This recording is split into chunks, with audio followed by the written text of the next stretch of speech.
Folks, you cannot make this up. Some Donald Trump voters are already regretting their votes, and it has not even been a week. Now they are finding themselves in panic mode as they begin to realize how disastrous Trump's policies will be for them. Businesses are already taking drastic measures to try to counteract Donald Trump's promised tariffs, slashing jobs in the United States. And this is just the beginning, folks, so buckle up. And don't say we didn't warn you. My name is Brett Meiselas here with the MeidasTouch Network. Be sure to hit subscribe and help us get to 3.5 million subscribers. Let me show you this from the Google Trends. They track what people are searching, and you could see that during the election, the night of the election, what was one of the top searches? Change my vote, or how can I change my vote? You could see the spike right here on this trend graph, which it spiked that day. And if you look at the actual specific states, the interest by sub-region for this search, you see that there are some states that are pretty important in the election. You see at number 1, Oklahoma, number 2, Utah, but then you see number 3, Wisconsin, number 4, Pennsylvania, number 5, North Carolina. Now that is instant regret that we are seeing, and those weren't the only types of searches that people were making the night of the election. Here's another one. Are tariffs bad? Was a popular search term. You could again see it spike right around the time of the election and on election day and election night. And you could look at the popular subregions too where this post was made. You could see number 1, West Virginia, number 2, Minnesota, number 3, Michigan, number 4, Iowa, and number 5, Pennsylvania. You know, I don't think people quite realized, maybe because the corporate media wasn't covering this often. I don't know exactly what it was. Maybe they were just so distracted by Donald Trump's antics, but a lot of these voters did not realize how damaging Donald Trump's tariffs would be to them. They thought that it was a tax on China and not on themselves, and that it wouldn't lead to higher prices for themselves. And Walter Masterson, who's an incredible comedian, who's here on YouTube, make sure you follow him, make sure that you're subscribed. He's a great TikTok account too. Make sure you follow him everywhere. He did this amazing piece where he interviewed a small business owner and a Trump supporter about tariffs. And the guy at first clearly did not understand what tariffs were and how they would affect his business. But as Walter explains it to him, you could see his reaction change throughout the video. You could see this guy, the instant regret just in his face by the end of this video. Watch this. I'm voting for the man that's going to take America back, baby. Donald J. Trump, man. What's one of your biggest issues? Probably going to be inflation, because I sell T-shirts and all that stuff. Your T-shirts are made in the USA? No, my blanks, no. See, that's the thing Trump's talking about. If we tax them, hit tariffs, the same item they're making over there will cost the same to make over here. We pay the tariffs. Well, the companies pay the tariffs, not us. China doesn't pay the tariffs. We do when they come in. No, it doesn't work like that. Like if I'm buying 1,000 shirts from China and there's a tariff on it, I'm paying the tariff. Well, no, whoever's getting it imported in is going to pay the tariffs. Yeah. I'm the business owner. I'm paying the tariff. China doesn't pay it. I pay for it. Well, And like if I'm the business owner and I buy 1,000 shirts, I see what you're saying. China's not Jolly. So I'm trying to So who explain. pays the tariff? They're paying the tariff. Do you think that? Do you believe that? No, 'cause I was trying to say, because I sell merch as well. I sell you something for $10, right? You're going to sell it to him for $20. Exactly. But then I make you pay me $15 for it. Are you still going to sell it to him for $20? Am I going to sell it to him for 20? If I raise the price $5. Oh, it's going to have to go up. Right. So Yeah, the consumer foots the bill. Have a good day. I mean, just brutal. I mean, if more people knew about that, if more of his supporters actually knew about that, how these policies are going to affect them personally, I'm not quite sure they would have voted in the same way. Here's what Mark Cuban has to say about the current situation due to Donald Trump's election. Mark Cuban writes, "Right now, every company that imports from China is taking all the cash they can muster and buying up as much as they can and stuffing it in a warehouse in anticipation of the tariffs creating accelerated demand for imports. That money would have been used for expansion, raises, bonuses, and other operational elements. Because cash is relatively expensive and it costs money to store inventory, those companies will increase prices as if they had paid the expected higher tariffs. On the flip side, companies that export are expecting retaliatory tariffs. So they are calling their Chinese buyers and begging them to do what American companies are doing, buying up all they can. Sounds good, more sales now, except they have to accelerate buying up all the components in the bill bill of materials,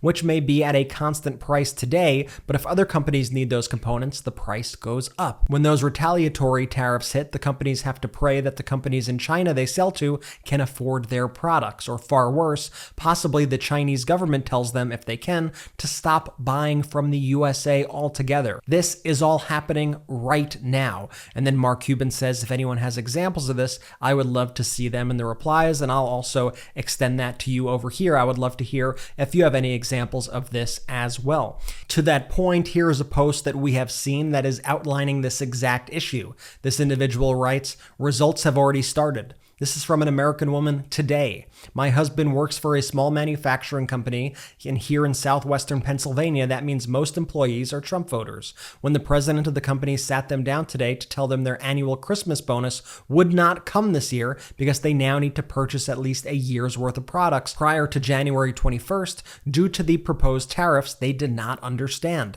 My husband said that their president had to explain what a tariff is and how it will directly hurt their company. They all thought the foreign company paid the tariff. This is the level of ignorance voting against their own interests here in Pennsylvania, where we failed American women and children the night of the election." Here's another story posted by John Cooper. Cooper writes, "My MAGA neighbor 5 minutes ago, quote, I just read that tariffs are going to raise prices for stuff. I don't get it. I thought China was going to pay them," end quote. I explained how tariffs work. I wish you could see the look on the guy's face when it sunk in. So much ignorance out there. And I want to make it clear right now, the current state of the US economy, maybe bookmark this, screenshot this, because you know that MAGA is going to try to take credit for Joe Biden's economy before Donald Trump destroys it. As this person lays out, MAGA, as of today, inflation is at 2.1%, unemployment is at 4%, GDP is 3%, manufacturing is booming and only getting better. The economic boom you're about to credit to Trump was brought to you by Joe Biden. And when it crashes, that will 100% be on Trump. I'd like to speak with you for a quick moment about climate and make clear that this issue will always remain a top priority for us here at MeidasTouch. And activists across the country are already working hard to ensure that we not only protect, but build on the climate success of the Biden-Harris administration. After the election, Lori Lodes, who is the executive director of Climate Power, spoke at a press conference in Washington, D.C., alongside major climate action groups, laying out the stakes of the 2024 election for the American people.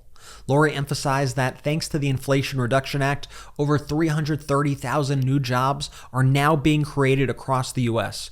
Energy costs are falling, and cleaner energy is rapidly becoming more accessible. She drew a powerful parallel to her time defending the Affordable Care Act, noting how, when threatened, people realized what they would lose.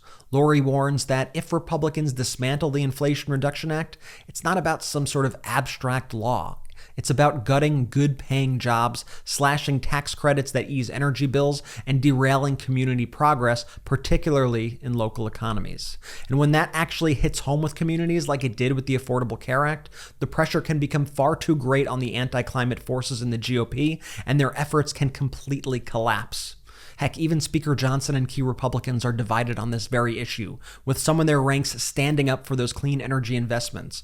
But Lori says just as people united to defend healthcare, communities, workers, and leaders across the country will stand strong to protect clean energy jobs and progress, refusing to let this hard-won momentum slip away. So Meidas Mighty, let's stay strong, let's protect these jobs, let's protect the future of our country and our planet. Now, let's get back to the video. Here is another woman online that is sounding the alarm that Trump's threatened tariffs are already causing her small business to pay more. And I want you to keep in mind, this is not a Trump supporter, but she is explaining how these tariffs are already affecting her own business and therefore how they are affecting businesses already throughout the country. Watch this. So it's already started. I import products from overseas, products that are made of materials that are not produced here in the US. They haven't been produced in the US for, 50, 60 years. So no matter how much I wanted to pay, I could not get these materials here in the US.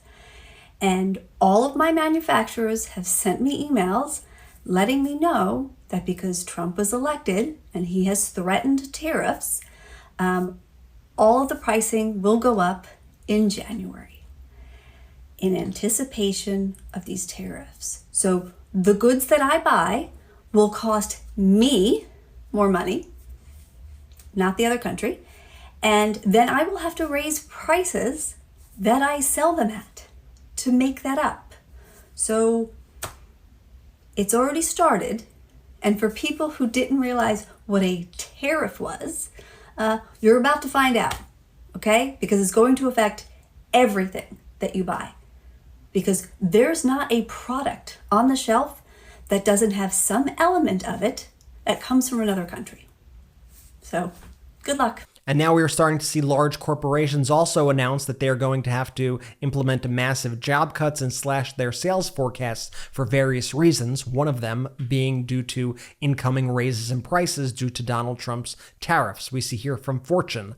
Nissan announces 9,000 job cuts and slashes sales forecasts as it faces severe situation. And this is due to Nissan's plummeting sales and also the fact that they are expecting higher and higher prices in the coming year due to these tariffs.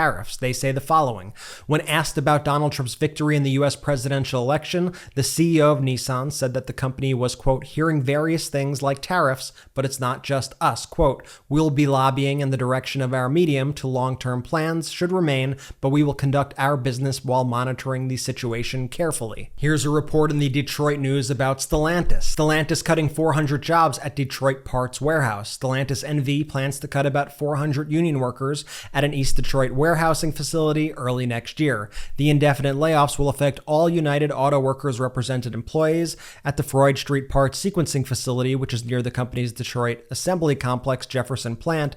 Stellantis said it's transitioning operations to a third party. Quote, as Stellantis navigates a transitional year, the focus is on realigning the U.S. operations to ensure a strong start to 2025, said a statement on the layoffs sent by their spokesperson. Here is an article from CNN outlining the threat of Donald Trump's tariffs. Would have been nice if they did this before the election, but here's what they have to say right now. CNN writes, you will pay for Donald Trump's tariffs. Here is the proof. They say the following, but if you don't want to heed the many economists' warnings about former President Trump's fringe economic plans, take it from the people running the companies that make the stuff you buy. Prices will go up. How much and how fast is hard to know, but you could bet your bottom dollar that you'll be needing more dollars to pay for everyday goods if Trump's sweeping tariffs are put in place.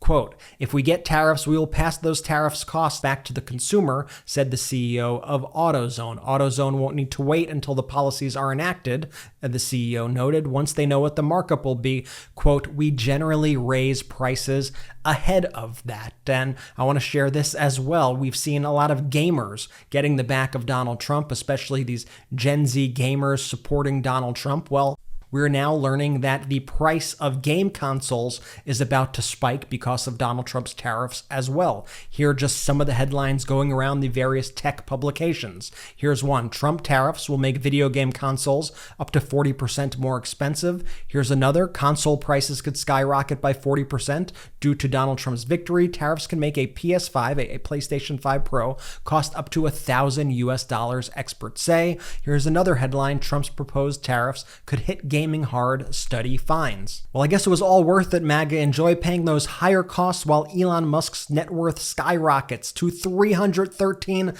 billion this week, as estimated by Bloomberg after Donald Trump's election. And as Yashar Ali notes, when Musk reaches $401 billion, which is inevitable, he will become the richest man in history who is not a monarch or head of state, even when past fortunes are adjusted for inflation. His net worth will be around 1.4% of the GDP of the United States. Additionally, his network will fully exceed that of his birth country, South Africa. But sure, he's looking out for your best interests, MAGA. Okay, this is a Nigerian American who supported Donald Trump, had his back the whole way during the election.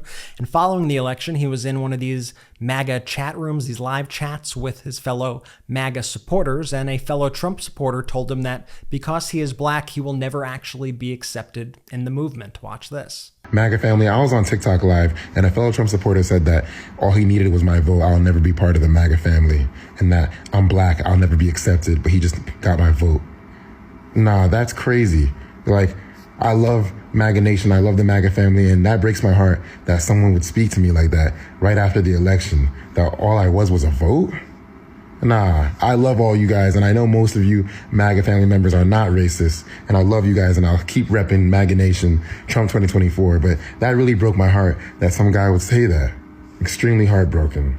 And now I want to share with you this story written in the Statesman, statesman.com. They say the following, quote, an undocumented immigrant from Guatemala says the odds of Trump improving the economy is worth the potentially higher risk of deportation. Quote, Trump wants to deport people who do bad things. I have not broken any laws. I hate to say it, but have you been listening to this guy at all? Well, maybe I should show you at least what he's saying right now and what his supporters are saying right now, what the people who are going to implement these policies and result in your deportation are saying right now. Here's Senator-elect Jim Banks dismissing concerns of the business community about deporting as many as 15 million people in the United States, saying, quote, a mandate is a mandate. Watch this.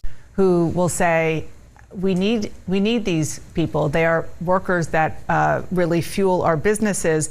And then aside from business, just even taking agriculture as an example, I want to read a quote from Michael Marsh, President and CEO of the National Council of Agriculture Employees. He says, from an employer standpoint, you're very concerned when you hear somebody talk about deporting a significant amount of the existing workforce. What do you say to him and others who really do rely, even hospitality, who rely on these undocumented migrants? A mandate is a mandate, and the president winning the popular vote on Tuesday is a strong signal that this is what the American people, the public, expects us to do. And only Republicans who completely misread the moment, who don't understand what the mandate means, and I don't think there are very many of them left in Congress. Well, don't say we didn't warn you, MAGA. You broke it. You bought it. Trump and Republicans are about to control every lever of the government, so I don't want to hear any excuses as this all continues and they start to feel the fallout of their choices. But in the meantime, here's what we're going to do. We are going to hold Trump accountable. We are going to expose him every single day, and that's only possible thanks to you. So leave your comments and let me know what you think. Make sure you subscribe to this channel, and thank you so much for watching. I'll see you soon. Hey Midas Mighty, love this report? Continue the conversation by following us on Instagram @MidasTouch to keep up with the most important news of the day. What are you waiting for? Follow us now.